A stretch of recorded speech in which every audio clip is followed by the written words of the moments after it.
আসসালামু আলাইকুম। আশা করি তোমরা সবাই ভালো আছো এবং সুস্থ আছো। আমি তোমাদের 2 দিন আগে একটা প্র্যাকটিস করতে দিয়েছিলাম যে তোমরা হচ্ছিল আমি যে টপিকসটা তোমরা বেশি করছো অ্যাকিউজ করছো, শুধু তোমাদের কাছ থেকে এই ধরনের প্রবলেমটা শোনা যাচ্ছে না। Most of the students of HSC and SSC, both of them always complaints are we don't understand without clues and with clues. So I have given some rules. I have already uploaded some rules in your groups, and I hope যদি তোমরা এইটা ভালো করে একটু exercise করো, একটু ভালো করে পড়ো, তাহলে তোমাদের কিন্তু অ্যান্সারটা সঠিক হয়ে যাবে। এবং এটা এতটাই কঠিন না যে তোমরা পারবা না, তোমরা অবশ্যই ভালো করতে পারবা যদি একটু মনোযোগী হও।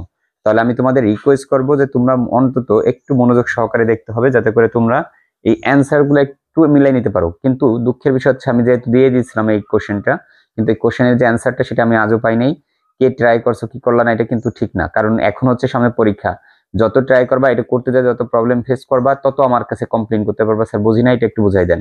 সো আমি তোমাদের বলছিলাম আগে তোমরা ট্রাই করো, যদি না পারো তাহলে আমি এটা সলভ করে দেবো।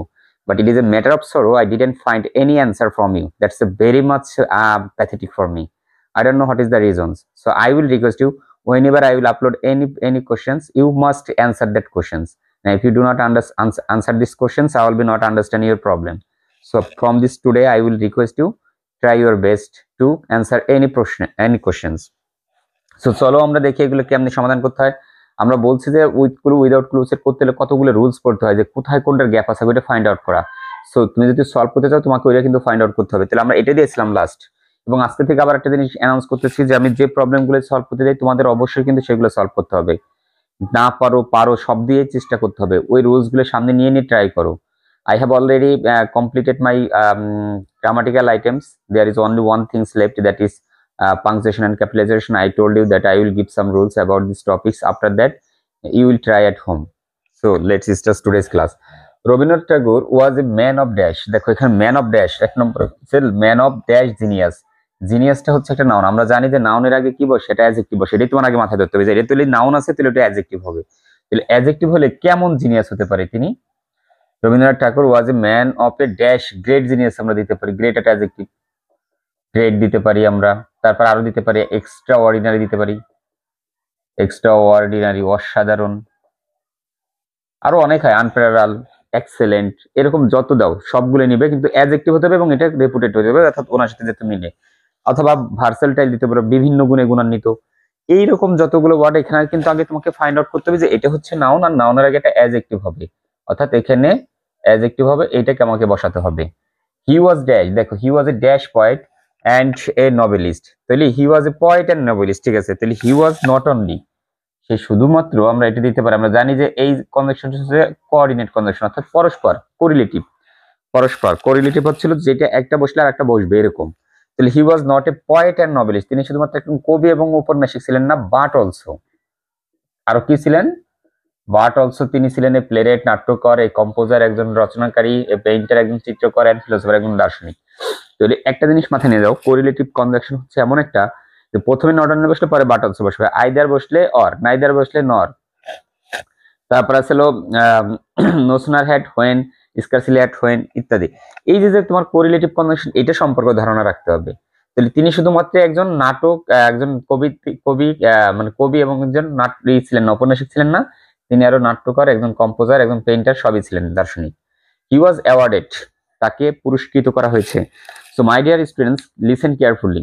whenever you will also be able to translate these questions into Bengali, you will be also capable of answering the questions. So দেখো, he was awarded, তাকে পুরস্কৃত করা হয়েছিল the Nobel prize, Nobel prize for dash Gitanjali into English. ইংলিশে Gitanjali dash করার জন্য, কি করার জন্য?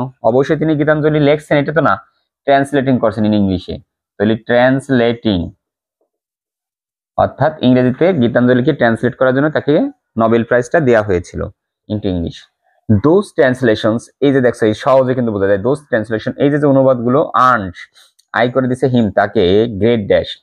তাহলে গ্রেট ছিল একটা অ্যাডজেক্টিভ, এখানে কিন্তু দেখো নাউন ছিল, তার আগে অ্যাডজেক্টিভটা বসাইছিলাম, এর এখানে অ্যাডজেক্টিভ আছে, তাহলে অ্যাডজেক্টিভের পর ইমিডিয়েটলি আমাদের নাউন বসাতে হবে।